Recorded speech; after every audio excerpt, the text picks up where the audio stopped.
ಕರೂರದಲ್ಲಿ ನಿನ್ನೆ ತಮಿಳಗ ವೆಟ್ರಿ ಕಳಗಂ ವಿಜಯ್ ಅವರು ಪೊಲಿಟಿಕಲ್ ರ್ಯಾಲಿಯಲ್ಲಿ ಸ್ಟಾಂಪೀಡ್ದಲ್ಲಿ 40 ಜನ ತೀರಿ ಹೋಗಿದ್ದಾರೆ, 10 ಮಕ್ಕಳು ತೀರಿ ಹೋಗಿದ್ದಾರೆ. ಇದು ಬಹಳ ಬೇಜಾರಾಗ್ತಾ ಇದೆ. ತಮಿಳುನಾಡಿನಲ್ಲಿ ಇದಕ್ಕೆ ಮುಂಚೆ ಈ ತರ ಆಗಿಲ್ಲ. ಈ ತರ ಆಗಿರ್ತದೆ. ನಮ್ಮ ಒಬ್ಬೊಬ್ಬರು ಕೂಡ 8 ಕೋಟಿ ಜನ ಇಲ್ಲಿ ಇದ್ದಾರೆ. ಎಲ್ಲರೂ ಕೂಡ ಇದು ಬಹಳ ಒಂದು ನೋವು ಕ್ರಿಯೇಟ್ ಮಾಡಿರುತ್ತದೆ. ಇದರಲ್ಲಿ ಫಸ್ಟ್ ಆರೋಪ ನಾವು ಮಾಡುವುದೇ ಸ್ಟೇಟ್ ಗವರ್ಮೆಂಟ್ ಮೇಲೆ.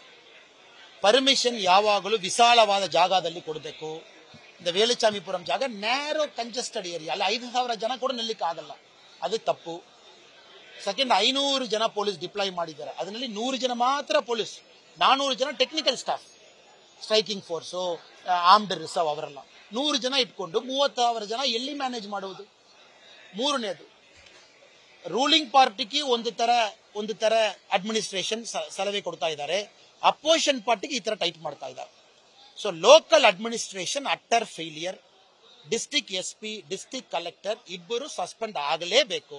ಆನ CM ಮಾಡಿಲ್ಲ, ಅವ್ರ ಮೇಲೆ ಡ್ರಾಮಾ ಮಾಡಿ ಹೋಗಿದ್ದಾರೆ. ನೆಕ್ಸ್ಟ್, ವಿಜಯ್ ಅವರು ಅರ್ಥ ಮಾಡಿಕೊಳ್ಬೇಕು, ಒಂದು ಪೊಲಿಟಿಕಲ್ ರ್ಯಾಲಿ ವೀಕೆಂಡ್ ಮಾತ್ರ ಮಾಡ್ತೀನಿ, ಸ್ಯಾಟರ್ಡೇ ಮಾತ್ರ ಮಾಡ್ತೀನಿ, ಮಕ್ಕಳು ಬರ್ತಾರೆ, ವೀಕೆಂಡ್ ಬರ್ತಾರೆ, ಅಷ್ಟು ಜನ ಬಂದಿದ್ದಾರನ್ನ ಎಲ್ಲಿ ಕಂಟ್ರೋಲ್ ಮಾಡ್ಲಿಕ್ಕೆ ಆಗ್ತದೆ? ಸಣ್ಣ ಪಾರ್ಟಿ, ಡೆವಲಪ್ ಆಗುವ ಒಂದು ಪಾರ್ಟಿ, ಸೆಕೆಂಡ್ ಲೆವೆಲ್ ಲೀಡರ್ಶಿಪ್ ಇಲ್ಲ ಆ ಪಾರ್ಟಿದಲ್ಲಿ ಇಲ್ಲ. ವಿಜಯ್ ಒಬ್ಬರು ಮಾತ್ರ ನೋನ್ ಲೀಡರ್, ಪ್ರಾಮಿನೆಂಟ್ ಲೀಡರ್ ಇದ್ದಾರೆ. ಎಲ್ಲಿ ಜನ ಕಂಟ್ರೋಲ್ ಮಾಡ್ತಾರೆ? ವೀಕೆಂಡ್ ನಲ್ಲಿ ಸ್ಯಾಟರ್ಡೇ ಬರುವಾಗ ಒಂದು ಹೆಣ್ಮಕ್ಕಳು ಅವ್ರ ಮಕ್ಕಳು ಕರ್ಕೊಂಡು ಬಂದು ನೋಡ್ಲಿಕ್ಕೆ ಬರ್ತಾರೆ. 10 ಮಕ್ಕಳು ತೀರಿ ಹೋಗಿದ್ದಾರೆ. ಸೊ ವಿಜಯ್ ಅವರು ದಯವಿಟ್ಟು ಇದೆಲ್ಲ ಗಮನ ಕೊಡಬೇಕು. ಅವ್ರು ರೆಸ್ಪಾನ್ಸಿಬಲ್ ಡೈರೆಕ್ಟ್ಲಿ ಇಲ್ಲ. ಅವ್ರಿಗೆಲ್ಲಾ ರೈಟ್ ಇದೆ, ತಮಿಳುನಾಡಿನಲ್ಲಿ ಎಲ್ಲಿ ಬೇಕಾದ್ರೂ ಹೋಗಬಹುದು, ಪ್ರಚಾರ ಮಾಡಬಹುದು. ಓಕೆ, ಸ್ಟೇಟ್ ಗವರ್ಮೆಂಟ್ ಸೆಕ್ಯೂರಿಟಿ ಕೊಡಬೇಕು, ಜನಕ್ಕೆ ಕೊಡಬೇಕು, ವಿಜಯ್ ಕೊಡಬೇಕು, ಎರಡವರು ಮಾಡಿಲ್ಲ. ಬಟ್ ವಿಜಯ್ ಅವರು ಒಂದು ಪೊಲಿಟಿಕಲ್ ಲೀಡರ್ ಆಗಿ ರ್ಯಾಲಿ ಡಿಸೈನ್ ಮಾಡುವಾಗ ಕಾಮನ್ ಸೆನ್ಸ್ ಯೂಸ್ ಮಾಡಬೇಕು. ಅವ್ರ ಪಾರ್ಟಿ ಸ್ಯಾಟರ್ಡೇ ಬೇಡಪ್ಪ, ವೀಕೆಂಡ್ ಅದು ನೈಟ್ 8 ಗಂಟೆ ಬೇಡಪ್ಪ, ಸ್ವಲ್ಪ ಬೇಡ, ಓಪನ್ ಏರಿಯಾದಲ್ಲಿ ಮಾಡೋಣ. ಹೆಣ್ಮಕ್ಕಳು ದಯವಿಟ್ಟು ನಿಮ್ಮ ಸಣ್ಣ ಮಕ್ಕಳು ಕರ್ಕೊಂಡು ಬರಬೇಡ. ಏನ ಮಂಡೇ, ಟ್ಯೂಸ್ಡೇ, ವೆನಸ್ಡೇ ಸಣ್ಣ ಮಕ್ಕಳು ಬರಲ್ಲ, ವೀಕೆಂಡ್ ಬಂದೇ ಬರ್ತಾರೆ. ಇದೆಲ್ಲ ಡಿಸೈನ್ ಪ್ಲಾನಿಂಗ್, ಡಿಸೈನ್ ಪ್ರಾಬ್ಲಮ್.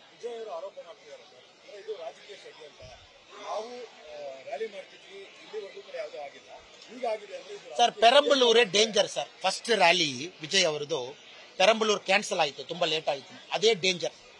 ಆವಾಗಲೇ ಡಿಸ್ಟ್ರಿಕ್ಟ್ ಅಡ್ಮಿನಿಸ್ಟ್ರೇಷನ್ ಸರಿ, ವಿಜಯ್ ಸರಿ, ಸ್ವಲ್ಪ ಹುಷಾರಾಗಬೇಕಾಯ್ತು. ಪೆರಂಬಲೂರು ಅಷ್ಟು ಕ್ರೌಡ್ ಬರ್ತಾರೆ ಸರ್. ಸಿನಿಮಾ ಸ್ಟಾರ್, ಐಕಾನ್ ನೋಡ್ಲಿಕ್ಕೆ ಬರ್ತಾರೆ, ಬಂದೇ ಬರ್ತಾರೆ. ಸಣ್ಣ ಮಕ್ಕಳು ಬರ್ತಾರೆ. ಏನ ಇದೆಲ್ಲ ರೂರಲ್ ಕ್ಷೇತ್ರ ಸರ್. ನೀವು ಬೆಂಗಳೂರು, ಚೆನ್ನೈಯೋ ಡೈಲಿ ಒಂದು ಸ್ಟಾರ್ ನೋಡಬಹುದು. ಕರೂರದಲ್ಲಿ ಯಾವ ಸ್ಟಾರ್ ನೋಡ್ತೀರಾ? ಒಬ್ಬರು ವರ್ಷಕ್ಕೊಮ್ಮೆ ಬರ್ತಾರೆ. ಸೊ ಜನ ರೂರಲ್ ಏರಿಯಾ ಹೋಗುವಾಗ, ಸಿನಿಮಾ ಸ್ಟಾರ್ ಬರುವಾಗ ಜಾಸ್ತಿ ಬಂದೇ ಬರ್ತಾರೆ. ಅದಕ್ಕೆ ಗಮನದಲ್ಲಿ ಪೊಲೀಸ್ ಅವರು ಗಮನದಲ್ಲಿ ಇಟ್ಕೊಳ್ಬೇಕು. ರೂರಲ್ ಏರಿಯಾಕ್ಕೂ ಸ್ಟಾರ್ ಹೋಗ್ತಾರೆ, ಕಂಟ್ರೋಲ್ ಮಾಡಬೇಕು. ಅದೇ ತರ ಒಂದು ಐಕಾನ್, ವಿಜಯ್ ಒಂದು ಐಕಾನ್, ಅವರು ಅರ್ಥ ಮಾಡಿಕೊಳ್ಬೇಕು. ತಮಿಳಿನಲ್ಲಿ ದೊಡ್ಡ ಆಕ್ಟರ್, ಪೊಲಿಟಿಕಲ್ ಲೀಡರ್ ಆಗಿ ಎಮರ್ಜ್ ಆಗ್ತಾ ಇದ್ದಾರೆ. ಅವರು ಅರ್ಥ ಮಾಡಿಕೊಳ್ಬೇಕು, ನಮ್ಮ ರ್ಯಾಲಿಯಲ್ಲಿ ಜನ ಡಿಸ್ಟರ್ಬ್ ಆಗಬಾರದು. ಇದರಲ್ಲಿ ಒಂದು ವಿಜಯ್ ಕಡೆಯಲ್ಲಿ ಪೊಲಿಟಿಕಲ್ ಪ್ಲಾನಿಂಗ್ ಫೇಲಿಯರ್. ಬಟ್ ನಿನ್ನೆ ಆಗಿದ ಘಟನೆಗೆ ಅವ್ರ ರೆಸ್ಪಾನ್ಸಿಬಲ್ ಇಲ್ಲ. Responsibility is with administration. ಅವ್ರು ಹೇಳ್ತಾರೆ, ವಿಜಯ್ ಅವರು 10,000 ಜನ ಮಾತ್ರ ಬರ್ತಾರೆ ಹೇಳಿದ್ರು. 50,000 ಬರಲಿ, 60,000 ಬರಲಿ, ಇಂಟೆಲಿಜೆನ್ಸ್ ಕೆಲಸ ಏನು? ಪೊಲೀಸ್ ಕೆಲಸ ಏನು? ನೀವು ಪರ್ಮಿಷನ್ ಕೊಡುವವರು ನೀವು. ಕೊಡಲ್ಲ ಹೇಳ್ಬೇಕು, ಕೊಡ್ತೀನಿ ಹೇಳ್ಬೇಕು. ಸೊ ನಮ್ಗೆ ಬಹಳ ಬೇಜಾರಾಗ್ತಾ ಇದೆ. ನಾವು ತಮಿಳುನಾಡು ಬಿಜೆಪಿ ಕಡೆಯಲ್ಲಿ ನಮ್ಮ ಸ್ಟೇಟ್ ಪ್ರೆಸಿಡೆಂಟ್ ನೈನಾರ್ ನಾಗೇಂದ್ರನ್ ಅವರು ಇವತ್ತು ಬೆಳಗ್ಗೆ ಬಂದು ನೋಡಿಕೊಂಡು ಹೋಗಿದ್ದಾರೆ. ನಾವೆಲ್ಲ ಕೂಡ ಮಾತಾಡಿದೀವಿ. ಕರೂರ್ ಬಿಜೆಪಿ ತೀರಿ ಹೋಗಿದ ಒಂದೊಂದು ಫ್ಯಾಮಿಲಿಗೂ 1 ಲಕ್ಷ ರೂಪಾಯಿ ನಾವು ಚೆಕ್ ಕೊಡ್ತಾ ಇದೀವಿ. ನೆಕ್ಸ್ಟ್ ಒಂದು ವಾರದಲ್ಲಿ 40 ಮನೆಗೆ ನಾವು ಹೋಗ್ತಾ ಇದೀವಿ. ನಮ್ಮ ಡಿಸ್ಟ್ರಿಕ್ಟ್ ಅಧ್ಯಕ್ಷರಿದ್ದಾರೆ, ಎಲ್ಲ ಲೀಡರ್ಸ್ ಎಲ್ಲ ಇದ್ದಾರೆ, XMLAs ಎಲ್ಲ ಇದ್ದಾರೆ. ನಾವು ಒಂದು ರೆಸ್ಪಾನ್ಸಿಬಲ್ ಪೊಲಿಟಿಕಲ್ ಪಾರ್ಟಿಯಾಗಿ ಏನ್ ಮಾಡಬೇಕು ಅದು ಮಾಡ್ತೀವಿ. ಅಮಿತ್ ಶಾ ಜಿ ಅವರು ನಿನ್ನೆ CM ಅವ್ರ ಜೊತೆಗೆ ಮಾತಾಡಿದ್ರು. ಪ್ರಧಾನಮಂತ್ರಿ ನರೇಂದ್ರ ಮೋದಿ ತಕ್ಷಣ ನಿನ್ನೆ ಅವರು ಪಬ್ಲಿಕ್ ಮೆಸೇಜ್ ಕೊಟ್ಟಿದ್ರು, ಕಂಡೋಲೆನ್ಸ್ ಕೊಟ್ಟಿದ್ರು. ಇವತ್ತು ಬೆಳಗ್ಗೆ ತೀರಿ ಹೋಗಿದ್ದವರಕ್ಕೂ prime minister relief fund 2 lakh ರೂಪಾಯಿ, ಯಾರಿಗೆಲ್ಲ ಇಂಜುರಿ ಆಗಿತ್ತು 50,000 ರೂಪಾಯಿ ಅನೌನ್ಸ್ ಮಾಡಿದ್ದಾರೆ. ಸೊ ಪಕ್ಷ ಗ್ರೌಂಡ್ ಲೆವೆಲ್ ದಲ್ಲಿ ಏನ್ ಹೆಲ್ಪ್ ಬೇಕೋ ನಾವು ಮಾಡ್ತಾ ಇದೀವಿ.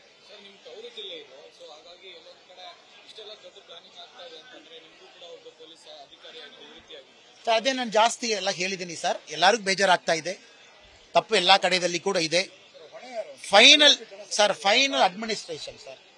ಸುಮ್ಮನೆ ಒಂದು RCB ಸ್ಟಂಪೀಡ್ ಆದ ಮೇಲೆ ಅಲ್ಲಿ ಕರ್ನಾಟಕ ಮುಖ್ಯಮಂತ್ರಿ ಏನ್ ಮಾಡಿದ್ರು? ಸುಮ್ಮನೆ ಒನ್ ಮ್ಯಾನ್ ಕಮಿಷನ್ ಎನ್ಕ್ವೈರಿ ಇಂಡಿಯಾದಲ್ಲಿ ರೂಲಿಂಗ್ ಪಾರ್ಟಿ ವಿರುದ್ಧ ಯಾವಾಗ ರಿಪೋರ್ಟ್ ಕೊಟ್ಟಿದ್ದಾರೆ? ಎಲ್ಲಿ ಕೊಟ್ಟಿಲ್ಲ. ತಮಿಳುನಾಡಿನಲ್ಲಿ ಕೊಡಲ್ಲ. ಅದಕ್ಕೆ ನಾವು ಹೇಳೋದು CBI ಎನ್ಕ್ವೈರಿ ಮಾಡಿ, CBI ಕೊಡಿ. ಕ್ರೌಡ್ ಒಳಗಡೆ ಯಾರು ಬಂದಿದ್ದು, ಯಾರು ಟ್ರಿಗರ್ ಮಾಡಿದಾರಾ, ಏನಾಯ್ತು CBI ನೋಡ್ಲಿ.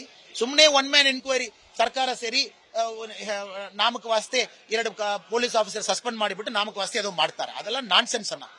ತಮಿಳುನಾಡಿನಲ್ಲಿ ಇದು ಆಗಬಾರದಾಯ್ತು, ಕರ್ನಾಟಕ ಬೆಂಗಳೂರಿನಲ್ಲಿಯೂ ಆಗಬಾರದಾಯ್ತು.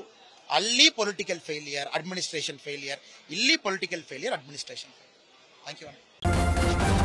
ನ್ಯೂಸ್ ಫಸ್ಟ್ ನಿರ್ಭೀತಿಯಿಂದ ನಿಮ್ಮ ಪರವಾಗಿ.